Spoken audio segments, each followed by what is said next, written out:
Hi ನಮಸ್ಕಾರ, welcome back to our channel. So ಇವತ್ತು first time ನಮ್ಮ ಪಾಪು ಜೊತೆ ನಾವು ಶಾಪಿಂಗ್ ಹೋಗ್ತಾ ಇದ್ದೀವಿ. ಸೊ ಎಲ್ಲಿಗೆ ಅಂತಂದರೆ ಅದು ಮೆಟ್ರೋ ಶಾಪಿಂಗ್ ಹೋಗ್ತಾ ಇದ್ದೀವಿ. ಆಮೇಲೆ ನಾನು ಸಹ ಬಂದು ತುಂಬ ದಿನ ಆಗೋಗ್ಬಿಟ್ಟಿತ್ತು. ನಮ್ಮ ಪ್ರೆಗ್ನೆನ್ಸಿ ಟೈಮಲ್ಲಿ ಬಂದಿದ್ದು, ಅದಾದಮೇಲೆ ನಾನು ಬರಲೇ ಇಲ್ಲ. ಇವಾಗ ಏನಾದರೂ ಬೇಕಂದರೆ ನನಗೆ ಜೆಪ್ಟೋದಲ್ಲಿ ಇಲ್ಲಾಂದರೆ ಇಂದ್ರಲ್ಲಾದರೂ ತರಿಸ್ಕೊತಿದ್ದೆ. ಬಟ್ ಸರಿ ನಾವೇ ಹೋಗಿ ಮೆಟ್ರೋದಲ್ಲಿ ಏನು ಬೇಕೋ ಎಲ್ಲ ಶಾಪಿಂಗ್ ಮಾಡ್ಕೊಂಬರೋಣ ಅಂತ ಹೇಳಿಬಿಟ್ಟು ಬಂದಿದ್ದೀವಿ. ಸೊ ಬನ್ನಿ ನೋಡೋಣ ಯಾವ ರೀತಿ ಎಲ್ಲ ಶಾಪಿಂಗ್ ಆಗುತ್ತೆ, ನಾನು ಕಂಪ್ಲೀಟ್ ವೀಡಿಯೋ ಮಾಡ್ಕೊಳಕ್ಕಾಗುತ್ತಾ ಇಲ್ವಾ ಅಂತ ಹೇಳಿಬಿಟ್ಟು. ಸೊ ಇದೊಂದು ವಿಡಿಯೋ. ಸೊ ಇಲ್ಲಿದ್ದಾರೆ ನಮ್ಮ ಪಾಪು. ಆ್ಯಂಡ್ ಇದು ನಮ್ಮ ಪಾಪುದು ಫಸ್ಟ್ ಶಾಪಿಂಗ್ ಔಟಿಂಗ್. ನಮ್ಮನೆಯಲ್ಲಿ ರೇಷನ್ ತೊಗೊಂಬರೋಕ್ಕಾಗಲಿ ಅಥವಾ ಬೇರೆ ಶಾಪಿಂಗ್ ಏನೇ ಇದ್ದರೂ ಇಬ್ಬರು ಒಟ್ಟಿಗೆ ಹೋಗ್ತೀವಿ. ಮತ್ತು ಇಬ್ಬರದ್ದು ಡಿಸಿಷನ್ ಇರುತ್ತೆ ಇದರಲ್ಲಿ, ಯಾವ ಐಟಮ್ ಬೇಕು ಏನು ಬೇಡ ಅಂತ ಹೇಳಿಬಿಟ್ಟು ಫೈನಲ್ ಲಿಸ್ಟ್ ಹಾಕ್ಕೊಂಡು ಇಬ್ಬರು ಹೋಗ್ತೀವಿ. ಸೊ ಫೈನಲಿ ನಾವು ಸಹ ಮೆಟ್ರೋ ರೀಚ್ ಆದ್ವಿ. ಇಲ್ಲಿ ಸ್ವಲ್ಪ ಏನೇನು ಐಟಮ್ಸ್ ಬೇಕು ಎಲ್ಲ ಚೆಕ್ ಮಾಡ್ತಾಯಿದ್ರಿ. ಒಂದೊಂದು ರೋಲ್ ಒಂದೊಂದು ಇಟ್ಟಿರ್ತಾರೆ, ನಮಗೆ ಹುಡ್ಕೊಂಡು ಹೋಗ್ಬೇಕಾಗುತ್ತೆ. ಸೊ ಫೈನಲಿ ಶಾಪಿಂಗ್ ಎಲ್ಲ ಮುಗೀತು.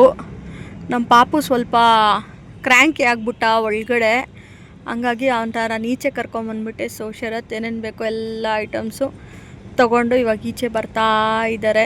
ಇನ್ನು ಇದನ್ನೆಲ್ಲ ಕಾರಲ್ಲಿ ಹಾಕ್ಕೊಂಡು ವಾಪಸ್ ನಾವು ಮನೆ ಕಡೆಗೆ ಹೋಗಬೇಕು. ಎಲ್ರಿಗೂ ಕೃಷ್ಣ ಜನ್ಮಾಷ್ಟಮಿಯ ಶುಭಾಶಯಗಳು. ಸೊ ಈ ವರ್ಷ ನಮ್ಮ ಮನೆಯಲ್ಲಿ ಒಂದು ಪುಟ್ಟ ಕೃಷ್ಣ ಇದ್ದಾರೆ, ಅದಂತೂ ಸಿಕ್ಕಾಪಟ್ಟೆ ಖುಷಿ ವಿಚಾರ ನಮಗೆ. ಹಾಗಾಗಿ ನಮ್ಮ ಪಾಪುಗೆ ನಾವು ಕೃಷ್ಣ ಮಾಡ್ತಿದ್ದೀವಿ. ಆಮೇಲೆ ಅದಾದಮೇಲೆ ನಾನು ಯಶೋದೆ ಥರ ರೆಡಿ ಆಗ್ತಾಯಿದ್ದೀನಿ. ಸೊ ಬನ್ನಿ ಯಾವ ರೀತಿ ಎಲ್ಲ ಮೇಕಪ್ ಮಾಡ್ಕೋತೀವಿ ಅಂತ ತೋರಿಸ್ತೀನಿ. ಆ್ಯಕ್ಚುಲಿ ಕಂಪ್ಲೀಟಾಗಿ ಎಲ್ಲ ಮೇಕಪ್ಪು ಕ್ಯಾಪ್ಚರ್ ಮಾಡೋಕ್ಕಾಗಿಲ್ಲ, ಬಿಕಾಸ್ ಟೈಮ್ ಬೇರೆ ತುಂಬ ಕಡಿಮೆ ಇತ್ತು. ಪಾಪು ಮಲಗೋ ಅಷ್ಟರಲ್ಲಿ ನಾವು ಅಟ್ಲೀಸ್ಟ್ ಅವನಿಗೆ ರೆಡಿ ಮಾಡಿಬಿಟ್ರೆ ಸೊ ದಟ್ ಪಾಪು ಮಲ್ಗೋಕ್ಕೂ ಈಸಿ ಆಗುತ್ತೆ ಅಂತ ಇಲ್ಲಿ ಇನ್ನೇನು ಆಲ್ಮೋಸ್ಟ್ ಅವ್ರು ಸ್ಲೀಪ್ಗೆ ಹೋಗ್ತಾ ಇದ್ದಾರೆ. ಹೋಗೋಕ್ಕೆ ಮುಂಚೆ ಈ ಥರ ಚುಕ್ಕೆ ಡಿಸೈನ್ ಎಲ್ಲ ರೆಡಿ ಮಾಡ್ಕೊಂಬಿಡೋಣ ಅಂತ ಹೇಳಿಬಿಟ್ಟು ರೆಡಿ ಮಾಡ್ತಾ ಇದ್ದೀವಿ. ಇಲ್ಲಿ ನಾನು ಕೃಷ್ಣ ವೇಷ ಹಾಕೋಕ್ಕೆ ಯಾವುದೇ ರೀತಿಯಾದ ಹೊರಗಡೆ ಐಟಮ್ಸ್ ಎಲ್ಲ ತರಿಸಿಲ್ಲ, ಬಿಕಾಸ್ ನಮ್ಮ ಮನೆಯಲ್ಲಿರೋ ಐಟಮ್ಸು ಮತ್ತು ನನ್ನ ನೆಹಬರ್ ಮನೆಯಲ್ಲಿರೋ ಐಟಮ್ಸು ಎಲ್ಲನೂ ಸೇರಿಸ್ಬಿಟ್ಟು ನಮ್ಮ ಹತ್ರ ಏನಿದೆ ನಾವು ಅವ್ರಿಗೆ ಕೊಟ್ವಿ, ಅವ್ರ ಹತ್ರ ಏನಿದೆ ನಮಗೆ ಕೊಟ್ಟರು. ಸೊ ದಟ್ ಆ ಥರನೇ ನಾವು ಇಬ್ಬರು ಬಂದು ಸಿಕ್ಕಾಪಟ್ಟೆ ಅಂಡರ್ಸ್ಟ್ಯಾಂಡಿಂಗಲ್ಲಿ ಇದ್ದೀವಿ. ಅವರು ಅಷ್ಟೇ ನಂಗೆ ಸಿಕ್ಕಾಪಟ್ಟೆ ಸಪೋರ್ಟ್ ಮಾಡ್ತಾರೆ ಪ್ರತಿಯೊಂದು ವಿಚಾರದಲ್ಲೂ ಅಷ್ಟೇ. ಆಲ್ರೆಡಿ ನಾನು ಪ್ರೀವಿಯಸ್ ವೀಡಿಯೋಸಲ್ಲೆಲ್ಲ ಅವ್ರ ಬಗ್ಗೆ ತುಂಬಾ ಹೇಳಿರ್ತೀನಿ. ಹಾಗಾಗಿ ಅವರ ಪಾಪುನ ರಾಧೆ ಮಾಡಿದರು ಮತ್ತು ನಮ್ಮ ಪಾಪುನ ಕೃಷ್ಣ ಮಾಡಿದ್ವಿ.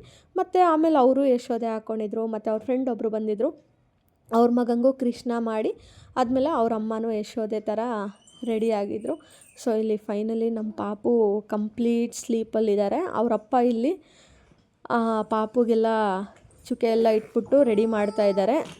ನಮ್ಮ ಪಾಪುದೇ ಧೋತಿ ಇತ್ತು, ಸೊ ಧೋತಿ ಹಾಕ್ಬಿಟ್ಟು ಸ್ವಲ್ಪ ಕೃಷ್ಣನಿಗೆ ಮಣಿ ಸರಗಳು, ಅದಾದಮೇಲೆ ಮೇಲ್ಗಡೆ ಕಿರೀಟ ಅಥವಾ ಮುಕುಟ್ ಅಂತ ಹೇಳ್ತಾರಲ್ಲ ಅದನ್ನು ಸಹ ನಮ್ಮ ಮನೇಲಿ ಶರತ್ತೆ ಎಲ್ಲ ರೆಡಿ ಮಾಡಿದರು. ಸೊ ನೋಡಿಸ್ತೀನಿ ಅದು ಯಾವ ರೀತಿ ರೆಡಿ ಮಾಡಿದ್ರು ಅಂತ ಹೇಳಿಬಿಟ್ಟು. ನಾನು ಆ್ಯಕ್ಚುಲಿ ವೀಡಿಯೋ ಕ್ಯಾಪ್ಚರ್ ಮಾಡ್ಕೊಂಡಿಲ್ಲ, ಬಟ್ ಅದು ಯಾವ ರೀತಿ ಮಾಡಿದ್ದೀವಿ ಅಂತ ಅದು ಇಮೇಜ್ ಹಾಕ್ತೀನಿ. ಸೊ ದಟ್ ಗೊತ್ತಾಗುತ್ತೆ ನಿಮಗೆ ನಾವು ಯಾವ ರೀತಿ ಪ್ರಿಪೇರ್ ಮಾಡ್ಕೊಂಡಿದ್ರಿ ಅಂತ ಹೇಳಿಬಿಟ್ಟು. ಸೊ ನಮ್ಮ ಮಗು ಇವಾಗ ಫುಲ್ಲು ನಿದ್ದೆ ಹೋಯಿತು. ಹಾಗಾಗಿ ಆ ಪಾಪುಗೇನು ನಾವು ಡಿಸ್ಟರ್ಬ್ ಮಾಡೋದು ಬೇಡ ಅಂತ ಹೇಳ್ಬಿಟ್ಟು ಜಸ್ಟ್ ಧೋತಿ ಹಾಕ್ಬಿಟ್ಟು ಮಲಗಿಸ್ಬಿಡೋಣ ಅಂತ ಹೇಳಿಬಿಟ್ಟು ಇಲ್ಲಿ ಧೋತಿ ಹಾಕ್ತಾಯಿದ್ದಾರೆ. ಸಿಕ್ಕಿರೋದು ಮತ್ತು ಪಾಪು ಎದ್ದೋಳೋ ಅಷ್ಟರಲ್ಲಿ ನನಗೆ ಸ್ವಲ್ಪ ಟೈಮ್ ಇತ್ತು. ಆ ಟೈಮಲ್ಲಿ ನಾನು ಹೋಗ್ಬಿಟ್ಟು ಯಶೋದೆ ಥರ ರೆಡಿ ಆಗಿಬಿಡೋಣ ಅಂತ ಹೇಳಿಬಿಟ್ಟು ನಾನು ಹೋಗ್ಬಿಟ್ಟು ರೆಡಿ ಮಾಡ್ಕೊಂಡು ಬರ್ತೀನಿ. ನೀವು ಅಷ್ಟೇ ಈ ಥರ ಸಣ್ಣ ಪುಟ್ಟ ಪಾರ್ಟ್ಸ್ ಎಲ್ಲ ಹಾಕಬೇಕು ಅಂತಂದರೆ ಅಥವಾ ವೇಷಭೂಷಣ ಏನನ್ನ ಈ ಥರ ಪಾಪುಗಳಿಗೆ ಮಾಡಬೇಕು ಅಂದರೆ ನಿಮ್ಮ ಮನೆಯಲ್ಲಿರೋ ಐಟಮ್ಸ್ದೇ ಫಸ್ಟ್ ಪ್ರಿಫರ್ ಮಾಡಿ. ಹೊರಗಡೆಯಿಂದ ತರಿಸ್ಕೊಳ್ಳೋದು ಅದೆಲ್ಲ ಏನೂ ನೆಸೆಸಿಟಿ ಇಲ್ಲ ಅಂತ ನನಗನ್ಸುತ್ತೆ. ಬಿಕಾಸ್ ಆಲ್ಮೋಸ್ಟ್ ಎಲ್ಲರ ಮನೆಗಳಲ್ಲೂ ಚುಕ್ಕೆ ಇರುತ್ತೆ ಮತ್ತು ಸರಗಳಿರುತ್ತೆ. ಆಮೇಲೆ ಈ ಬ್ಲೌಸ್ ಪೀಸ್ ಇದ್ದರೆ ಅದರಲ್ಲಿ ಸಹ ಚಿಕ್ಕ ಮಕ್ಕಳಿಗೆ ಧೋತಿ ಮಾಡ್ಬೋದು. ನಾವು ಲಾಸ್ಟ್ ಟೈಮು ನಮ್ಮ ಪಾಪುಗೆ ರಾಮ ವೇಷ ಹಾಕಿದಾಗ ನಾವು ನಮ್ಮ ಮನೇಲಿ ಇದ್ದಿದ್ದು ಬ್ಲೌಸ್ ಪೀಸಲ್ಲೇ ನಾವು ಧೋತಿ ಥರ ರೆಡಿ ಮಾಡಿದ್ರಿ. ಪಾಪು ಇನ್ನು ಆವಾಗ ಜಸ್ಟ್ 1.5 ಮಂತ್ ಇತ್ತು. ಹಾಗಾಗಿ ನಾನು ವೀಡಿಯೋ ಏನೂ ಶೂಟ್ ಮಾಡ್ಕೊಂಡಿಲ್ಲ, ಜಸ್ಟ್ ಫೋಟೋಸ್ ಮಾತ್ರ ಕ್ಯಾಪ್ಚರ್ ಮಾಡ್ಕೊಂಡಿದ್ದೀನಿ. ಅದನ್ನು ನಾನು ಫ್ಯೂಚರ್ ಡೇಸಲ್ಲಿ ಇನ್ಸ್ಟಾಗ್ರಾಮಲ್ಲಿ ಹಾಕ್ತೀನಿ. ನೀವು ಎಲ್ಲ ನಿಮ್ಮ ಮನೆಯಲ್ಲಿ ಯಾವ ರೀತಿ ಕೃಷ್ಣ ಜನ್ಮಾಷ್ಟಮಿಯನ್ನು ಆಚರಿಸಿದ್ರಿ ಅಂತ ಕಮೆಂಟ್ ಮಾಡಿ ತಿಳಿಸಿ. ಮತ್ತು ನಿಮ್ಮ ಮನೆಯಲ್ಲೂ ಈ ರೀತಿ ಪುಟ್ಟ ಕೃಷ್ಣ ರಾಧೆ ಇದ್ದರೆ ನೀವು ಅವ್ರಿಗೆ ರೆಡಿ ಮಾಡಿ ಫೋಟೋಸ್ ಎಲ್ಲ ತೊಗೊಂಡ್ರಾ ಅಂತ ನಂಗೆ ಕಮೆಂಟ್ ಮಾಡಿ ತಿಳಿಸಿ, ಸೊ ದಟ್ ನಾನು ನೋಡಿ ಖುಷಿ ಪಡ್ತೀನಿ. ನಮ್ಮ ಮನೇಲಿ ಆಲ್ಮೋಸ್ಟ್ ಈ ಥರ ಏನಾದರೂ ಡೆಕೋರೇಷನ್ ಆಗಲಿ, ಪಾಪುಗೆ ಏನು ಮಾಡಬೇಕಂದ್ರೂ ನಮ್ಮಿಬ್ಬರು ಪ್ರೆಸೆನ್ಸ್ ಇದ್ದಾಗೆ ನಾನು ಮಾಡೋದು. ಬಿಕಾಸ್ ನಾನು ಒಬ್ಬಳೇ ಮಾಡಿಬಿಟ್ಟು ಫೋಟೋಸ್ ಎಲ್ಲ ಹಾಕೋದು ನನಗಿಷ್ಟ ಇಲ್ಲ. ಬಿಕಾಸ್ ಅವ್ರ ಅಪ್ಪ ಸಹನೂ ಎಂಜಾಯ್ ಮಾಡಬೇಕು ಪ್ರತಿಯೊಂದನ್ನು ಅಂತ ನಾನು ಅವ್ರಿಗೋಸ್ಕರ ಯಾವಾಗಲೂ ವೆಯ್ಟ್ ಮಾಡೇ ಮಾಡ್ತೀನಿ. ಸೊ ಫೈನಲಿ ಈ ಥರ ಒಂದು ನನಗೆ ಮಣಿ ಸರ ಇತ್ತು, ಅದನ್ನೇ ಡಾಬ್ ರೀತಿಯಾಗಿ ಮಾಡ್ಕೊಂಡ್ರಿ. ಅದಾದಮೇಲೆ ಕತ್ತಿಗೆ ನಾರ್ಮಲ್ ಮಣಿ ಸರ, ಕೈಗೆ ಬಳೆಗಳು, ಇಲ್ಲಿ ಮೇಲ್ಗಡೆ ಕಟ್ಟೋಕ್ಕೆ ರೆಟ್ಟೆ ಬಳೆ ಅಂತಾರಲ್ಲ ಅದನ್ನು ನಾನು ಬೆಳ್ಳಿದು ಬಳೆ ಇತ್ತು ನಮ್ಮ ಹತ್ರ, ಅದನ್ನೇ ಹಾಕಿದ್ದೀನಿ. ಅದಾದಮೇಲೆ ಇದು ಕಿರೀಟ ಅಥವಾ ಮುಕುಟ್ ಅಂತೇನು ಹೇಳ್ತಾರೆ, ಅದನ್ನು ಸಹ ನಾವೇ ರೆಡಿ ಮಾಡ್ಕೊಂಡ್ರಿ. ಆಲ್ರೆಡಿ ನಾನು ಮುಂಚೆನೇ ಹೇಳಿದ್ನಲ್ಲ ನಮ್ಮ ಹಸ್ಬೆಂಡೇ ಪ್ರಿಪೇರ್ ಮಾಡಿದರು ಅಂತ, ಸೊ ಈ ರೀತಿ ರೆಡಿ ಮಾಡಿದರು. ಫೈನಲಿ ಇಲ್ಲಿ ನಾನು ಯಶೋದೆ ಥರ ರೆಡಿಯಾಗಿ ಸ್ವಲ್ಪ ಫೋಟೋಶೂಟ್ ಮಾಡ್ಕೊಂಡ್ರಿ. ಸೊ ಅಷ್ಟರಲ್ಲೇ ನಮ್ಮ ಪಾಪು ಸಿಕ್ಕಾಪಟ್ಟೆ ಕ್ರ್ಯಾಂಕಿ ಆಗೋಯಿತು, ಯಾಕೆಂದರೆ ನಿದ್ದೆಯಲ್ಲಿತ್ತು. ಹಾಗಾಗಿ ಮಲಗಿಸ್ಬಿಡೋಣ ಅಂತ ಪ್ಲ್ಯಾನ್ ಮಾಡಿ ಮಲಗಿಸ್ಬಿಟ್ರಿ. ನೋಡಿ ಇಲ್ಲಿ ಬಂದಲೆ ನಮ್ಮ ಪುಟ್ಟ ರಾಧೆ. ಸೊ ರಾಧೆ ಮಲಗಿದ್ದಾಗ ರಾಧೆ ಎದ್ದಿದ್ದಾಗ ಕೃಷ್ಣ ಮಲ್ಕೊಂಬಿಟ್ಟಿತ್ತು. ಸೊ ಹಂಗಾಗಿ ಇಬ್ರದ್ದು ಫೋಟೋಸು ತೆಗಿಯೋಕ್ಕಾಗಲಿಲ್ಲ ಜೋಡಿಯಾಗಿ. ಸೊ ವಿಡಿಯೋ ಇಷ್ಟ ಆದರೆ ಖಂಡಿತವಾಗ್ಲೂ ಒಂದು ಲೈಕ್ ಮಾಡಿ, ಮತ್ತು ಶೇರ್ ಮಾಡಿ, ಸಬ್ಸ್ಕ್ರೈಬ್ ಮಾಡಿ, ಕಮೆಂಟ್ ಮಾಡಿ. ಬಾಯ್, ಟೇಕ್ ಕೇರ್. ನೆಕ್ಸ್ಟ್ ವೀಡಿಯೋದಲ್ಲಿ ಸಿಗ್ತೀವಿ. Until then take care, bye, lots of love.